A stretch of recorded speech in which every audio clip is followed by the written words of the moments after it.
Neighbours, everybody needs good neighbours with a little understanding. You can find the perfect blend. Neighbours should be there for one another. That's when good neighbours become good friends. Does your son Danny wear a gorilla suit, to your knowledge? Well, yeah. Only just found that out. You can't think that the hijacker's Danny? Yeah, I mean, you've got to be joking. I mean, Danny wouldn't do a thing like that, would he? That remains to be seen. Yeah, well, you can ask him yourself when he gets in. He won't be coming in, Mr. Ramsay. He's down at the station with your neighbour. Clive Gibbons? Correct. When he and Danny were detained, Mr. Gibbons was dressed as a chook. You made me one day you hadn't landed this family in strife. It was a Thursday, wasn't it? Don't you get smart with me. All right, Dad, I'm sorry. But I was a victim of circumstance. I can't even face the music, as usual. Max, can you possibly say anything without shouting? You mind your business. I mean, he's been associating with that jugger next door behind me back. He ruins the wedding, and now he's got his brother sacked probably. I was only trying to earn a few extra dollars. You're the one who's always raving about free enterprise. Free for you, maybe. Rest of us pay through the nose. Now, you listen to me, Max. No! I'm the father, you're the aunt. You mind your business. Now, Shane's job would not be at risk if he'd asked permission to use that limousine in the first place. nobody would have known he'd borrowed it if he hadn't stopped to pick up a gorilla because he thought it was his brainless brother. Cops gave me a fairer go than this. Yeah, well, they don't have to live with you, do they? I kept your breakfast warm in the oven. Oh, I'm not hungry. Sensitive stomach, it runs in the family. I know, I suffer from it myself. It's no wonder the way your father carried on. A sensitive stomach, yeah. I don't think I could go to work today, Auntie Madge. But you must go to work. I don't reckon I could handle it. I might see Marcia there, but I'll go if you want me to. Well, no, not if you're unwell. I'll phone them. Thanks, Auntie Madge. Maybe I should force myself to eat something. You just do your best. What do you make of Clive Gibbons, Jim? Oh, well, I try not to make up my mind overnight about a man who earns a living in a gorilla suit. I don't mind him. There's something about him. I think there's a lot more to him than just the clown. Well, I wouldn't say that too loudly in front of Max if I were you. From the sounds of conflict this morning, I'd say young Danny's regretting he ever met Clive. More toast? No, I better make a move, actually. Oh, Nicky's bringing a friend over later. You don't mind, do you? No? Hello, Helen Daniels. Scott! Yes, darling.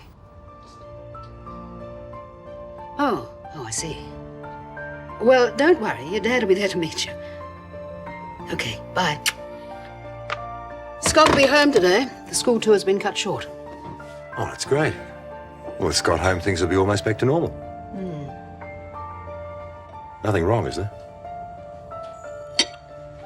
I think there might be.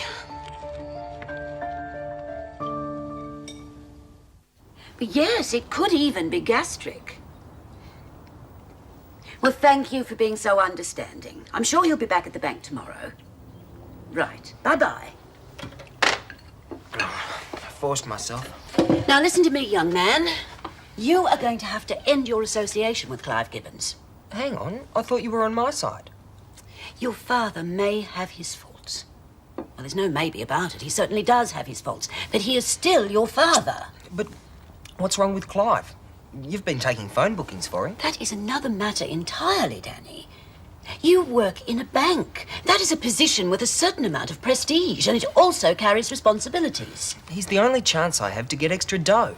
I need it. Oh, really? You should be investing in your future, Danny, not fast money for God knows what. Now, you go in and rest. You're supposed to be ill. And get those priorities straight, Danny.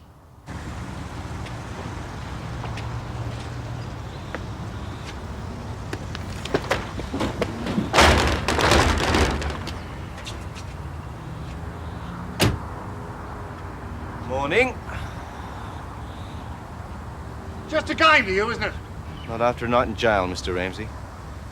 Be no stranger to that, I reckon. Watch it. No, you watch it. Why don't you pack up and move out? Then maybe the street will get back to normal. What's normal, Mr. Ramsay? You? You!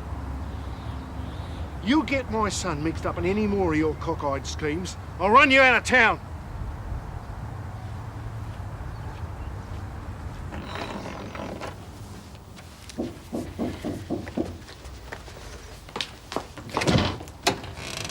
Hello, Clive. I'm really sorry, but after what's happened, I'm afraid you're not welcome here. Really? The mess Danny's in, what attitude do you expect me to take? You're on Max's side. Reluctantly, yes. I'm sorry to mention this, but I do employ you to take messages for me. You have up until now. I think that now I'll have to reconsider my position. That's your privilege. Water under the bridge as far as I'm concerned. The police have temporarily impounded all my costumes. I'm out of business. If you wanted to see Danny, No, I came to see you. There was a young bloke at the police station. He'd been waiting in court all day. They postponed his trial and they took him back to the remand centre. Said his name was Henry. When I gave my name and address, he overheard and he gave me a message for you. No more letters, no more phone calls, no more visits. I've delivered the message and I intend to forget I ever heard it. I suppose you realise that Henry is my son. But how can I go to work? I've got to contact the school. Scott said not to do that. Well, that's a dead giveaway, isn't Jim, it? I could be wrong. I may not know much, but I know enough to trust your instincts. And Scott asked me to trust him. Now, give him a chance to explain first. And go to work. There's nothing you can do until this afternoon. All right, I'll be back to pick you up before I go to the bus. Or I might not be here.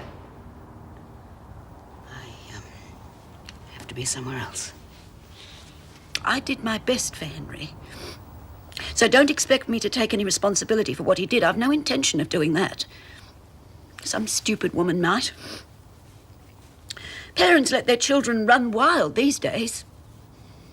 I worried for mine. I tried to protect them. A lot of thanks I got for that. You don't have to tell me this much. I don't know why I am.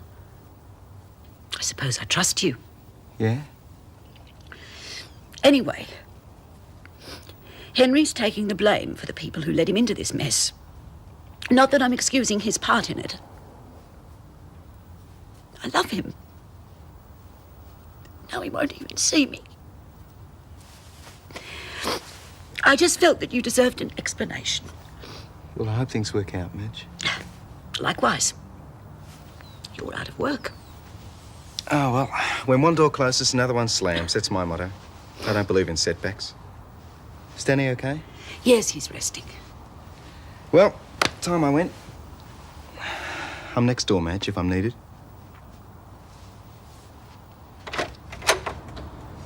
Oh, Mr. Rawlings, do come in. I think I found him, Mrs. Daniels. Oh? He's staying in town at the Regal Hotel. There's a park nearby. He sees a woman there every day.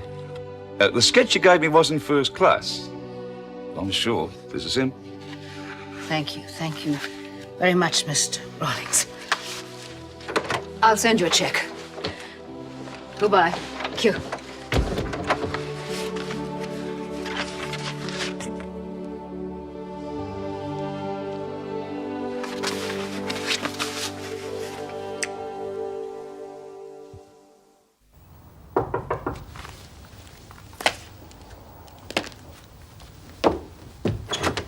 Nikki. Hi, Aunt Helen. Hello, darling. This is Jane Hughes. Very pleased to meet you, Jane. Won't you come in? How was the test? Awful. At least we've got the afternoon off to recover. Yes, and we'll have to get used to tests. There'll be a lot more to get through before final exams. Brannigan doesn't make life any easier. Brannigan? The new English teacher. Heavily into discipline. She won't be there next term. I've spoken to Daddy. Oh. I took it for granted that you won't say no to some morning tea. It's all ready. Great. Is that the one you're telling me about? Scott? No, that's Paul, his brother. He doesn't work for the airline anymore, but he loved travelling. So do I. But first class, thanks. Not as a glorified waiter. Of course. That's why we go to Europe in the winter. You avoid the tourists. We can only travel in the summer. Mummy's so tied up in committees and so forth. Fortunately, we have close friends over there. Oh, it's clumsy of me. Aren't you joining us, Aunt Helen? No, I have to go next door for a moment or two, so enjoy your tea. I'll be looking forward to having a long chat with you. Oh, wonderful. Please give Mrs. Mitchell my regards.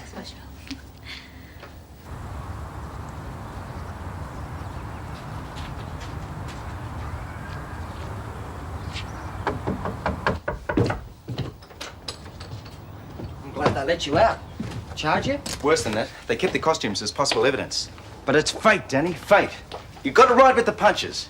You can't make an omelette without breaking some eggs. What's that supposed to mean? Means the last job put me out of business. Yeah, the last job. We had a deal? And we still do. A bargain's a bargain.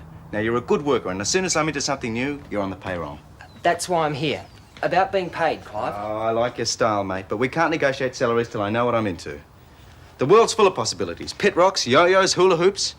Garden gnomes might be ready for a comeback. Garden gnomes? So I better start drumming up some action.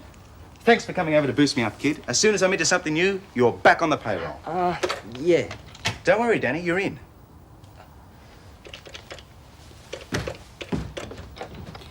Well, Helen, I really don't know whether I can spare the time. I can use the company. But why do you have to go to town? Thank you. Well, I thought I told you to rest. Well, fresh air's good for you. last night didn't seem to do you too much harm. I'll live. This might cheer you up. Scott's coming home this afternoon. Oh, good. He's a week early, though, isn't he? Yes. We're not sure why. Oh, Danny, Nikki's visiting next door with a school friend. Why don't you be polite and invite them over for a swim? That's all I need today. Princess Di, one of her stuck-up schoolmates. Well? Oh, yes, of course I'll come. If it's so important. As long as you tell me why it's important. Well, this man upset me very much, and I have to decide what I'm going to do about it. Danny lives next door. Poor Aunt Helen, you can't pick your neighbours. My parents certainly do. I suppose you're on the dole. I work in a bank. Well, why aren't you there then? I've got the day off. I'll bet. Probably got sacked after spending the night in jail. Jail? Someone robbed a bank in a gorilla suit and Danny's a suspect. Why? I was in a gorilla suit. Making a fool of himself. Trying to earn a few extra bucks. Doing gorilla impersonations. So I can take my girlfriend to surface. Is there anything wrong with that? Oh, surface is all right. Daddy's got a penthouse there. We usually go up at Easter. Big deal. What are you picking on me for? I'm not. I'm just explaining you to Jane. Well, I came here to invite you for a swim. You've got a pool? No. We dog paddle up and down the bird bath. Do we feel like a swim? Yes, I think we do. Good. Then, wait right here.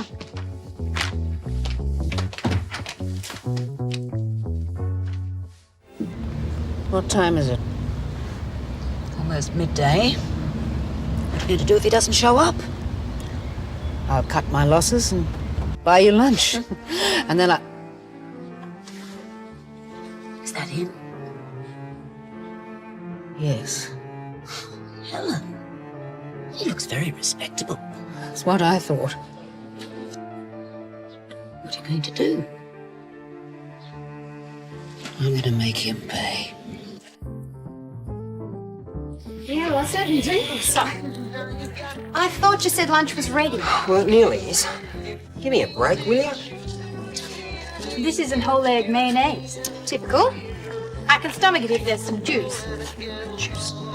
Pure juice. So, why isn't your mother home? Does she work? Actually, she's in Hong Kong. My parents are separated. So what? Half the families I know split up. That's life, isn't it? This was so gross. Things will be a little more entertaining when Scott gets back next week, Jane. Oh, next week? Scott's coming back today, Nick. Don't they tell you anything around here? Touchy, isn't it? This street's like a morgue. Do we have to listen to that?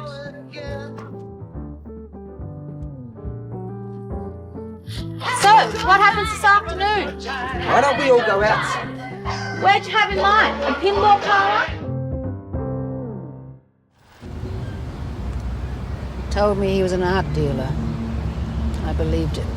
I wanted to believe him. No fool like an old fool. How much money was involved? Well, between Jim and myself, dear Douglas walked away with nearly $60,000. 60? Oh, Helen, go to the police. It's too risky. If he suspects, he'll disappear the way he did before. That woman may be an accomplice, but more likely she's another victim. Helen, you didn't come out here to do nothing. Well, I can't follow him. He'd recognize me. He doesn't know me.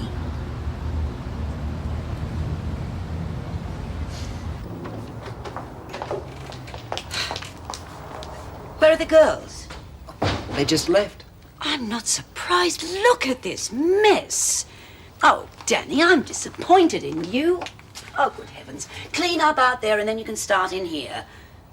Is that your sandwich? I'm not hungry.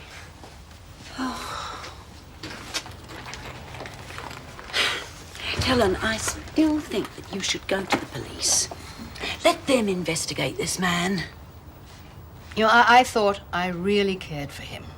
That was the real twist of the knife. I thought I was safe from that kind of emotion. But he made a complete fool of me. Oh, I could go to the police. Maybe they have enough on him to charge him, but that kind of revenge isn't enough. I want Jim's money back. I have to fool him the way he fooled me. You can't do that on your own. I know. What are friends for? Oh, thank you, Madge. I have an idea, but it needs thinking out. I'll come back later. Laundry. Oh, Daddy. Just how many people have you had here today? Only those two you told me to invite. Well, they ordered everything in the house. Then they picked on me all day. And then nicked off without helping to clear up. Well, perhaps you'll think twice before trying to wriggle out of a day's work. I want this kitchen spotless in 10 minutes.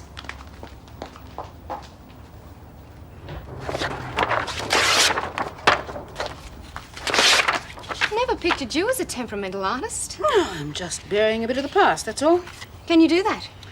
You throw away the souvenirs and you learn to live with the memories. You bury it, Nikki. You don't lie about it. I don't want to talk about this now. Overseas trips. Is it just Jane you've been lying to, or everyone at school? If I didn't say things like that, no one would want to know me. But that's ridiculous. You have no reason to be ashamed of your mother. She's poor. To girls like Jane, that's like a crime. You realize it's only a matter of time before your friends find out that you've been lying. Look, Mum pushed me into that boarding school. I never wanted to go. But I know how to survive there, Aunt Helen. So if you want to blame anyone, blame Mum, not me.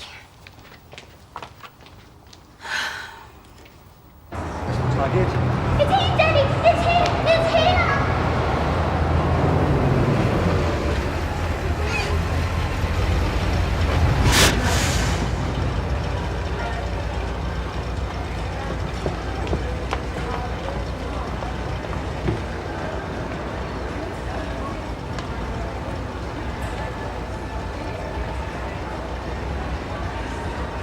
Where is he, Dad?